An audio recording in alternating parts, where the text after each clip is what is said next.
arrancamos con capítulo número 2 del libro de nuestro querido José Antonio Millán, Perdón Imposible.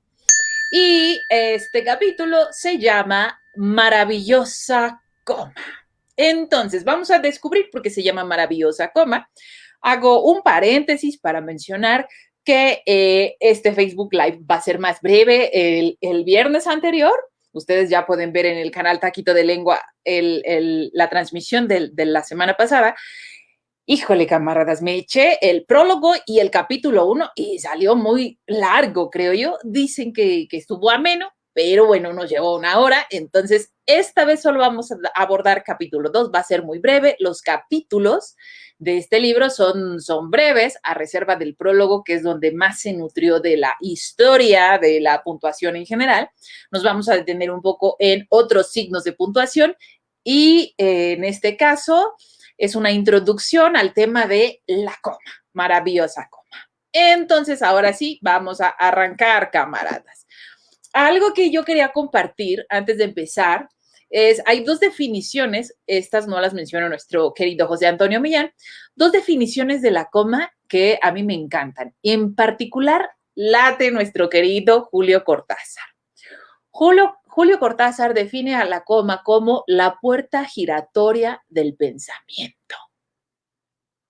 No, yo cuando leí eso, camaradas, dije, qué belleza. Y sí, efectivamente, la coma es la puerta giratoria del pensamiento. Vamos a hablar un poquito ahorita de la coma. El siguiente Facebook Live se extiende también en el próximo capítulo, también se extiende un poco más en el uso de la coma, pero también en este vamos a ver hacia el final cómo una frase puede cambiar por completo el sentido solo por una comita, y eso es tal cual. Pensé, claro, esta es la imagen que da Julio Cortázar de la puerta giratoria de la frase, la puerta giratoria del pensamiento. Entonces, bueno, no quería dejar pasar esta bellísima definición que hace Julio Cortázar. Y otra definición muy interesante es la de Roberto Zavala en El libro y sus orillas, un libro también muy interesante. Él le llama a la coma ese ajolote ingobernable, ¿no? La imagen es mucho más literal por la forma de la comita, y a él así le llama, ese ajolote ingobernable. Es difícil el tema de la coma.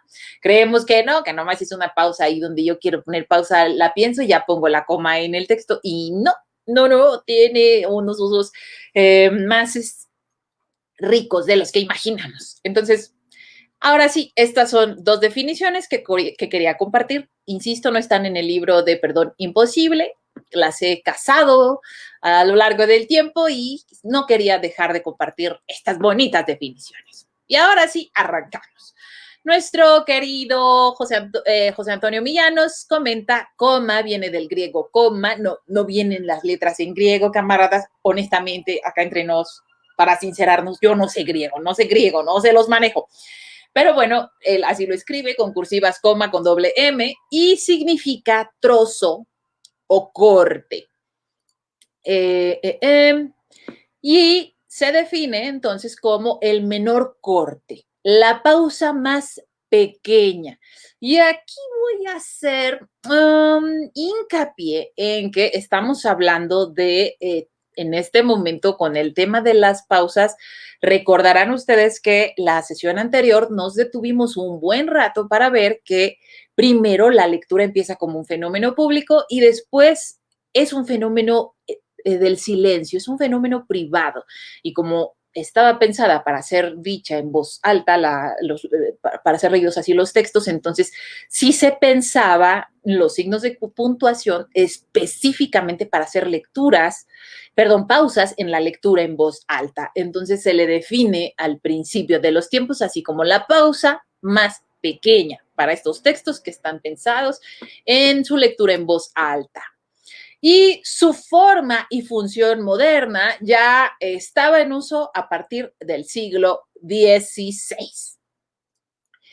Y aquí comenta, une oraciones o partes de una oración que tienen la misma función.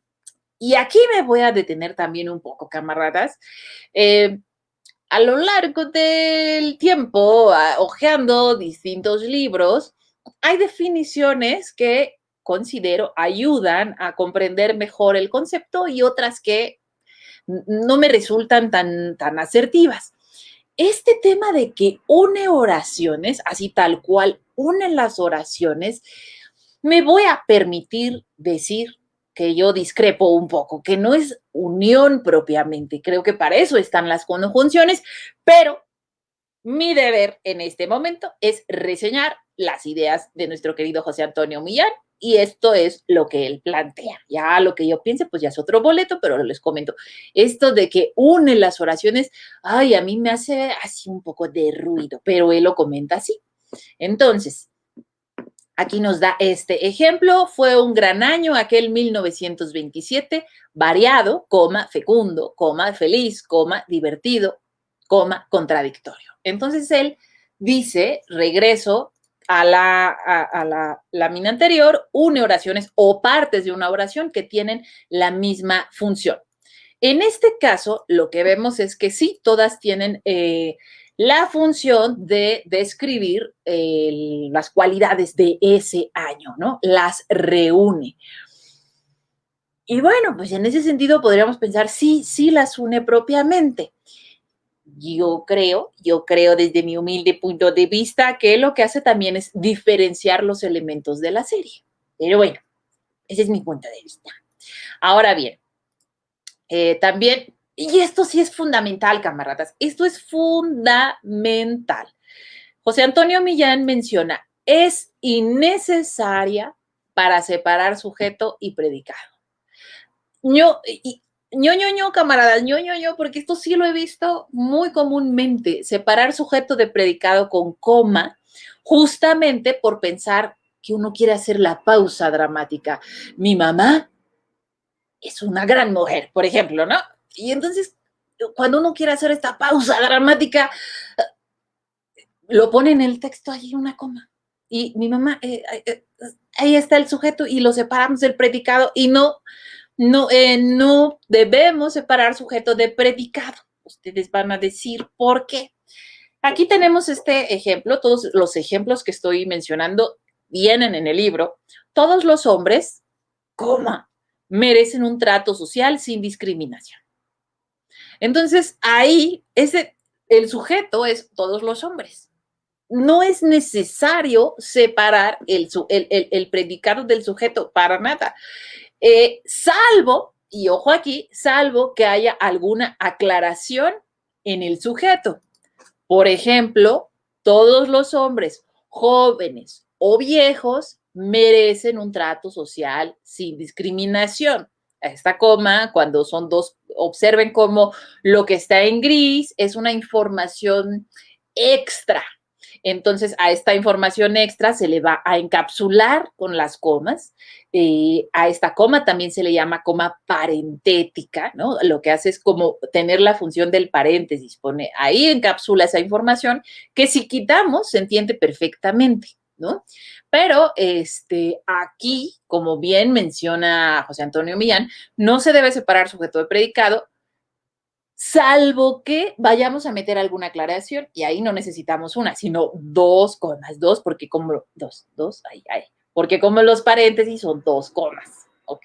Dos paréntesis, dos comas parentéticas. Y aclara, repite, no importa la longitud del sujeto, porque luego uno siente que el sujeto es muy, muy largo y que necesita una pausa para respirar. Reminiscencia de las lecturas en voz alta que ya comentamos en la Edad Media, ¿no? Que sentimos que son para la lectura en voz alta, pero no, los textos, recuerden, ya se producen no para ser leídos en voz alta, sino para ser leídos en privado, en silencio. Y entonces menciona este otro ejemplo es de un manual de otro, en este momento no recuerdo el siglo, creo que era del siglo XIX, pero menciona que este ejemplo está mal, ¿no? Las telas catalanas, ejidas, debe decir tejidas, perdón, camaradas, perdón, debe decir tejidas, Dios mío, esperen, esperen. Ah, ¿dónde está? ¿Dónde está? ¡Oh! Ya se me pasó por andar queriendo, bueno, ya no pude corregir, pero hay catalanas tejidas. ¡Oh! Ya dejé de compartir, ¿qué pasó? Me pongo nerviosa y vean lo que pasa. Ay, ahí voy, no se me vayan, no se me vayan, que no se me caiga el show. Ya, ahora sí, ahí estamos, ¿no? Entonces, bueno, las telas catalanas tejidas con esmero en Sabadell son muy buenas. Ahí podríamos pensar, porque el sujeto es hasta Sabadell, ¿de qué se habla? De las telas catalanas tejidas con esmero en Sabadell. ¿Qué se dice de ellas? Que son muy buenas. Entonces, no nos dejemos llevar si el sujeto es muy largo. No va a coma, no va a coma. Entonces, él pone ahí un ejemplo de lo que no debe ser. ¿Por qué? Porque se trata de elementos, de dos elementos funcionalmente dependientes. Me refiero aquí al sujeto y al predicado. El sujeto, y estamos hablando de oraciones. Una oración, como ustedes recordarán, requiere de un sujeto, que es de quien se habla, y el predicado, que es qué se dice del sujeto. Para que haya una oración, y la oración es la unidad mínima provista de sentido completo, se requiere necesariamente de eso, de un sujeto, que se diga algo de este sujeto, una acción, ¿sí? Entonces, se dependen uno del otro para tener sentido completo siempre. Siempre, siempre, siempre. Por eso es que no se los puede separar, no se los debe separar con una coma, porque dependen funcionalmente para funcionar, es decir, el uno del otro. El sujeto necesita el predicado necesita al sujeto para que quede claro de qué estamos hablando. Y menciona también, la puntuación no necesariamente no refleja necesariamente todas las pausas habladas, y eso lo va a retomar en el siguiente capítulo que vamos a ver el siguiente viernes. Pero esto, actualmente en la puntuación concebida para los textos escritos, que no se van a decir en voz alta, sino que son para uno en su silencio, la puntuación no refleja necesariamente todas las pausas habladas. Y aquí hace un alerta, camaradas, alerta con los cambios de sentido que puede implicar la coma. ¿Por qué? ¿A qué nos referimos? Ah, ¿qué pasó? Me comí yo tenía unos ejemplos aquí y ya, a ver, espérenme un segundo, por favor, camaradas. Oh, qué accidentado está esto. Denme un segundo, ¿qué pasó? ¿Los cambios? ¿Cómo está? ¿No se guardan, camaradas? ¿Qué pasó?